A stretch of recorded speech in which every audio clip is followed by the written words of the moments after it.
Why, O people of the Noldor, why should we longer serve the jealous Valar, who cannot keep us, nor even their own realms secure from their enemy? And though he be now their foe, are not they and he of one kin? Vengeance calls me hence, but even were it otherwise, I would not dwell longer in the same land with this kin of my father's slayer, and of the thief of my treasure. Yet I am not the only valiant in this valiant people. And have ye not all lost your king? And what else have ye not lost? Cooped here in a narrow land between the mountains and the sea. Here once was light, that the Valar begrudged to Middle-earth. But now dark levels all. Shall we mourn here, deedless forever? A shadow folk, mist hunting, dropping vain tears in the thankless sea? Or shall we return to our home? In Cuivienen, sweet ran the waters, under unclouded stars, and wide lands lay about, where a free people might walk. There they lie still, and await us, who in our folly forsook them. Come away, let the cowards keep this city. Hello and welcome to all the men and women of the West. I'm Joe, here with me is my co-host Dan. Hello and greetings. Hope you don't mind this little reading of the speech of Feanor. I will continue, as this speech is going to be the main part of this video, as there's still one last part to the speech. Fair shall the end be, though long and hard shall be the road. Say farewell to bondage, but say farewell also to ease. Say farewell to the weak. Say farewell to your treasures. More still shall we make. Journey light, but bring with you your swords. For we shall go further than Arome. Endure longer than Tolkas. We will never turn back from pursuit. After Morgoth, to the ends of the earth. War shall he have, and hatred undying. But when we have conquered, and have regained the Silmarils, then we, and we alone, shall be lords of the unsullied light, and masters of the bliss and beauty of Arda. No other race shall oust us. And after that, they swear their terrible oath. In the name of Eru Ilúvatar, calling upon Manwë and Varda as their witnesses, and swearing also upon the hallowed mountain of Taniquetil, that all who hold the Silmarils, whether the Vala, demon, elf, or man, or creature as yet unborn, great or small, evil or good, shall be their enemies. Otherwise they shall take to unbeing itself in place of existence, should they break their oaths. What an oath. Might I say, what a speech. The thing about Tolkien is he's a master of words. In terms of linguistic prose and even dialogue, no one writes, in my opinion, like Tolkien. And this is some of the best writing he ever etches out. And I find that picture that I've seen of an artist of Feanor casting his finger out, surrounded by torches and speaking to the Noldor with an angry expression. I kind of think of that, but I find that you almost see the silver forum, for lack of a better term, of Tyrion, and it's not described really, but you can see it in your mind's eye, and Feanor just raging at his people, calling them to action and saying, let the cowards keep the city. Promising that, yes, they will suffer, but they will endure more. They will go further. And that this speech, this writing, is greater than what most authors have ever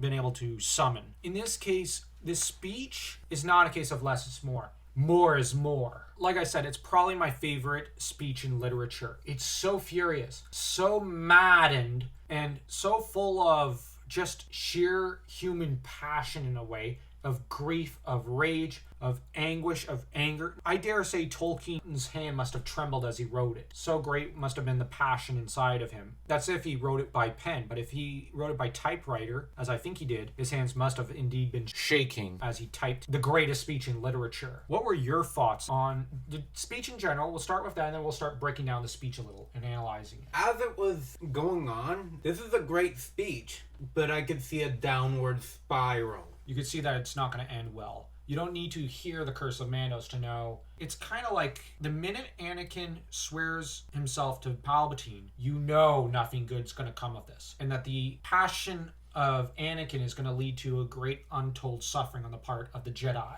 and of the galaxy. Yeah, you see the downward spiral and you're going, uh-oh. But at the same time, I find it very easy when reading it, especially when I read it aloud. I must confess I have read it aloud to Jet once or twice, and I find that it's easy to get carried away by the force of the words, by the passion in them, and to just become consumed by Feanor's madness, for lack of a better term. It's in this moment I find that it's almost more here than anywhere else, that as Robert from Indie Geek once said, he is Tolkien's anti-hero written par excellence. He's just the greatest anti-hero in fantasy history. And Tolkien really sets a bar that no one's been able to match. And that Tolkien excelled at anti-heroes. He pulls out all the stops. The speech, and I know a lot of you we already recited it, but Feanor calls out to them, why should we longer serve the jealous Valar? He's claiming that the Valar are jealous or envious of the Noldor. That is arrogant in the extreme. He's basically saying the gods envy us because we're greater than them, which that sounds like Saruman. Saruman said something akin to that in Lord of the Rings. It's very Greek. Yes. In a way, he's calling upon the wrath of the Olympians there. You have Midas, who wished for more wealth than the Olympians. Oh, they granted it. But be careful what you wish for. That's the thing. You have characters in Greek mythology who claim the gods are envious of mortals. At their core, I would argue the Greek gods are envious of mortals in Greek mythology because they don't know true joy for the most part. So they begrudge that of mortals in a way. But here, this is not the case. The Valar are not like that. This is very Greek in a way. It's a Greek tragedy already in the writings. The next part is, who cannot keep us nor even their own realm secure from their enemy? He makes a good point. They have failed time and time again to keep their realm secure. Heck, they let Melkor into Valinor unchained. How many times does he have to kick the towers down before they learn, right? In the next part, though he be now their foe, are not they and he of one kin? This is a twofold thing here. For one thing, he has othered Melkor. This is a common thing in the military or when leaders are trying to rouse people to war. They'll other one side because if you dehumanize them in a way, it'll make it easier for them to war with them. He's doing it to the Valar as well. He's othering the Valar, distancing them verbally and mentally and figuratively from the Noldor, saying they're not like us. They're just like Morgoth. He's putting them all in the same category. He's defying the gods. He needs an ally somewhere, but he's basically alienating everyone from his people. Comments, vengeance calls me hence. So his motivation is not justice, but vengeance. And literature, as we all know, vengeance never leads anywhere good. And he says, but even were it otherwise, I would not dwell longer in the same land with the kin of my father's slayer and of the thief of my treasure. First part, he's associating the Valar with the murder of Finwë. He's saying they share in the guilt. To an extent, they did let a homicidal lunatic run around running free, so yeah. But they didn't actually kill Finwë. So in that regard, this is a very dark statement here. He's basically portioning out guilt as well. Now, I think at this point, he doesn't say it, but I think that he feels guilty. He thinks of himself also as the killer of his father. And that was pointed out earlier in the literature. Now, he's also associating the Valar with the theft of his treasure, because kin. What he's also not saying is that the other Noldor lost plenty of treasures in Formenos. He doesn't care about their treasures. It's his treasures he cares about. He's sounding like a politician. Yet I am not the only valiant in this valiant people. He's talking like Barney Stinson. He's lowered their self-esteem. Now he's going to start talking them up. He's never going to take them out for that lobster. He just wants to get lucky. I'm joking. Actually, he's appealing to their ego now, their vanity. And as Cicero has once said, all is vanity. And have ye not all lost your king? He finally acknowledges their grief, their loss, their sense of despair. Because they are feeling lost. They're scared because Telperion and Laurelin went out. There's naught but darkness. And so the Noldor are terrified. And while the Vanyar are crying in a corner and the Teleri are just looking to their ships, the Sindarin over in Middle-earth are looking up at the stars or to their trees. The Noldor have nowhere to look to. This is all the more traumatizing for them in a way. Feanor finally comments on their losses, but he kind of skews things. And what else have ye not lost, cooped here in a narrow land between the mountains and the sea? He's calling them to conquest, claiming all the lands across the sea belong to the Noldor. What were your thoughts on how he's directing the Noldor? He's a master of words, as it's stated here. He starts by tearing down the Valar in their minds, and then starts to build the Noldor as a people, and then starts to direct them in one direction. He's a very good orator, and that's probably his best skill. It's what makes him so terrifying. Exactly. He speaks as well as Conan sometimes does. In some stories, Conan speaks very well like this, but Conan almost does a Henry V thing from the play. We lucky few, we few band of brothers. Feanor's not doing that here. He's doing something different. He kind of is, but he's kind of not. Where Conan appeals to the brotherhood in his men, Feanor is here appealing to not brotherhood, but to pain, to loss. And there's only one direction he's going to direct that pain and that loss, to rage. Here once was light, that the Valar begrudged to Middle-earth, but now dark levels all. He's claiming that the Valar denied light to Middle-earth. Kind of, but I don't think it was on purpose, or that was the Valar's intent. He's putting a lot of blame on them. He's putting words in their mouths. Yeah, that too. I hadn't thought of it that way, but he is. That's why it's important that we've got two of us here. Shall we mourn here, deedless forever? Now he's calling to their honor, because the Noldor are very skilled craftsmen and warriors. They love their honor. And he's saying, yeah, you've never accomplished anything. You're living in dad's attic or basement or mom's basement or attic. I think he's comparing them to us millennials and appealing to their desire and their hunger to do something, to act and to perform great deeds. I'm joking, by the way, about the millennial joke. He comments on a shadow folk mist haunting, dropping vain tears in the thankless sea. And he's right. I also think that this is a bit of a rebuke to the Valar, saying, what, are you going to sit in your circle of doom and just cry about it? Gather our swords and let's go take back what's ours. Stretching it out. But that's part of his great oratorical skills. Or shall we return to our home? That's his moment of, are you with me? But he stretches this moment out. Like I said, he stretches the moment out. In Cuivienen, sweet ran the waters, under unclouded stars, and wide lands lay about. Now he's basically saying everything. There's honey everywhere.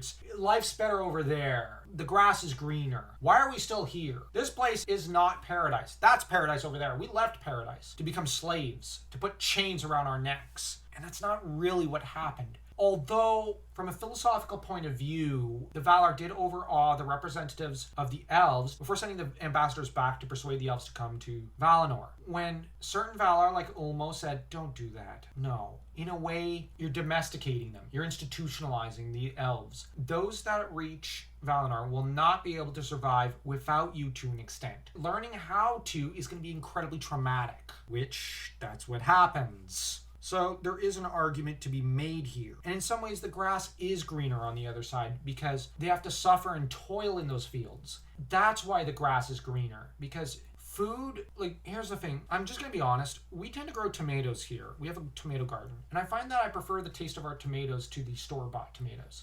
We have family who are friends with apple farmers. And apples brought from them typically taste better, I find. That's just the way it works, I find. Food tastes better if there's been toil put in rather than in a factory, so to speak. The sweat of your own labors is often better than the sweat of others, so to speak. He points out, there they lie still and await us who in our folly forsook them. Come away, let the cowards keep the city. And now he's othered everyone who's like, I don't know about this.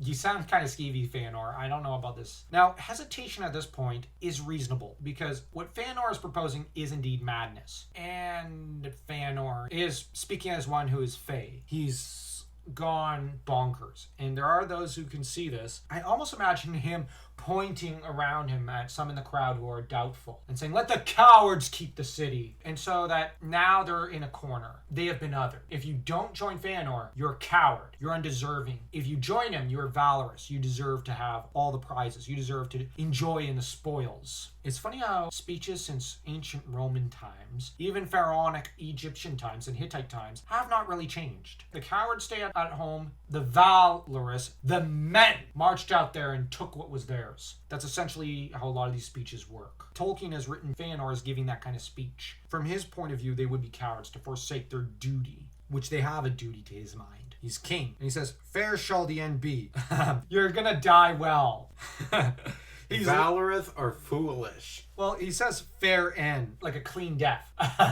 He's lying. He's lying. No death is going to be clean out in Middle-earth, except for one or two, but they're in the minority. Though long and hard shall be the road. Okay, there he's telling the truth. Now he's saying the only way you can have a clean death is on a long and hard road, by earning it. Okay, fair enough. Say farewell to bondage. I harken back to our previous points about, to an extent. A gilded cage is still a cage, but on the other hand, the Valar always kind of took the attitude, hey, you're free to go, bro. Because the Teleri have been coming and going between Alqualonde and Middle-earth. We'll visit Tyrion, but we want to be able to come and go between Middle-earth and here. And what was the response? Okay, you can do that. You can have your cake and eat it too. Here's a cake. The thing is, the Noldor chose to establish themselves closer to the Valar, as did the Vanyar. So here, Feanor's kind of... he's not lying, but he's not telling the truth here. They made a conscious decision. They bear the responsibility for their choice. Although it's very elfish of Feanor to do this to us. Get it? Selfish, elfish. Oh, come on. The Sylvan Nasty were fairly selfish, so it works in Dragonlance. Yes, I know. But he also points out, but say farewell also to ease. He warns them, you're not going to have an easy road out there. It's not going to be good. It's not going to be fun, but it's necessary. This is a call to adventure, as Joseph Campbell would put it. Essentially, what Feanor is calling them to do is action. The thing with the hero's journey is that the journey to manhood or womanhood, for the ladies out there, is never an easy thing, but you have to experience discomfort to reach adulthood. Ease and comfort are not always natural to human beings. We're going to experience hardship and death and struggle no matter what. Although, just to achieve peaceful eras and good times. And those good times are always worth it. I'm just saying. But there has to be some sorrow along the way so that you better enjoy the good that you have. Say farewell to the weak. Of course he's a douche about it. He's accusing the cowards and those who don't want to come along, who doubt him as being weak. I think he's kind of speaking to Finarfin there. It's not that Finarfin's a stranger to discomfort. He steps into the War of Wrath. He doesn't care. He's willing to endure discomfort. The thing about Finarfin, he's more loyal to Fingolfin, with good reason.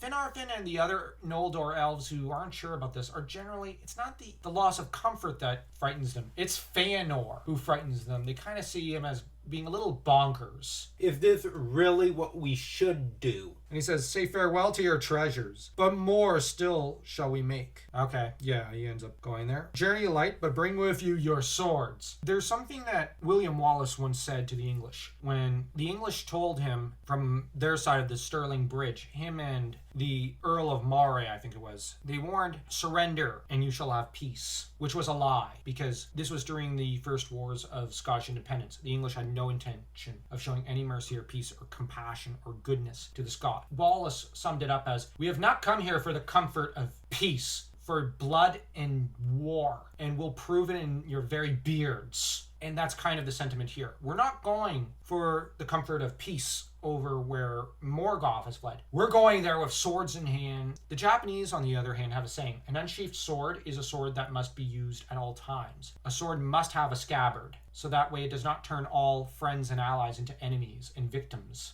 That's kind of what's happening here. There are no scabbards for these swords that Feanor is calling for. For we will go further than Arome, endure longer than Tolkas. We're better than the Valar. And our dicks are better than Ole's. It's like, yeah, we're bigger too. He may as well say that. He's lots of machismo. Yes. Going further than Arome, because Arome goes further than any other Valar. There's a reason he's called Arome the Great by the Rohirrim. He is great. I love Arome. Endure longer than Tolkas. If it was the 80s, he maybe should have been played by Arnold or Stallone. We will never turn back from pursuit. Yet no matter how much they endure, no matter how much they suffer, they're going to keep going. Oh boy. After Morgoth, to the ends of the earth. They mean business. Anyone who says, to the ends of the earth, that never ends well. That's a call to vengeance. At that point in the speech, what was your thoughts? There goes the neighborhood. In a way, he's asking for cultural suicide. Yeah, I guess. War shall he have, and hatred undying. That's a good direction to take your kingdom in. Glad to know we know what his motive is. Vengeance, like we haven't already hammered that. But when we have conquered and have regained the Silmarils, then we, and we alone, shall be lords of the unsullied light and masters of the bliss and beauty of Arda. At this point, we're going to be masters of light. Now, the masters of light are the Valar. We're going to dethrone the Valar, essentially, and hog the light to ourselves. Now, if they don't end up at war with the Valar, they're hogging the light to themselves. That's not okay, bro. it almost seems like they're implying we'll be the boss now, this is essentially what later happens with our Pharazôn. But the difference between Feanor and Pharazôn is that Feanor does have somewhat of a good side. No other race shall oust us. Oh boy, they're gonna end up at war with everyone. And that's the problem. All sides end up at war with the Noldor. Well, specifically the Feanorians. The Feanorians end up deciding we are at war with everyone. Only the sons of Feanor swear the oath. What's interesting is that Celebrimbor is already alive at this time. Celebrimbor met his grandfather. The Smith of the Rings of Power is not one of them that swears the oath. I know he was written into the scene later, long after this part of the story, but I wonder if he's basically in the background looking at his dad as Codependency swears the oath eagerly and just thinking, this is not a good idea, daddy. The entirety of the Noldor who decide to follow are going, no, we're not swearing the oath, but we're coming along. But mostly they're following Fingolfin because Fingolfin swore his own oath, just as binding that he would follow Feanor. But at the same time, Fingolfin does not want to follow. But Fingon, his most impulsive son, who's a yes man to Maithros, the eldest son of Feanor, you have, of course, some who are arguing, let's not go. Finarfin only agrees because Fingolfin also agrees, because Finarfin and Fingolfin are tied at the waist. I've seen some fans try to pit Finarfin and Fingolfin against each other in some ways. I don't see it. The two are generally always in agreement. Or they try to say Finarfin's the brains and Fingolfin's just dumb and the brute. Now, Fingolfin's just as wise as Finarfin. It's just, with Fingolfin, he has, as Redbook once said, a strong sense of duty and honor. The trouble with Fingolfin is he is cursed by his own goodness. He cannot say no because 70% of his people have already decided that they're going. His eldest son has said, I'm going. And so Fingolfin, no matter if he were to try to dissuade his brother would end up in command of 70% of the Noldor. And Fingon would be with him. That is not what Fingolfin wants. So Fingolfin, reluctantly against his will, has to go. That's rather sad. He's dragged kicking and screaming down the path of madness. Although he never goes mad, never abandons his people, and never lets down his people so long as he can help it. Man, does Feanor screw up. And man, did Maithros and his brother screw up, because Maithros leads them in swearing the oath of Feanor. The problem with the sons of Feanor is that they feel as though they have to babysit their dad. They have always felt this way, according to some of the expanded History of Middle-earth literature. Yes, I'm going to reference it, because in this case, it expands a little upon the Feanorians. The History of Middle-earth does not detract from the published edition, but instead adds to details.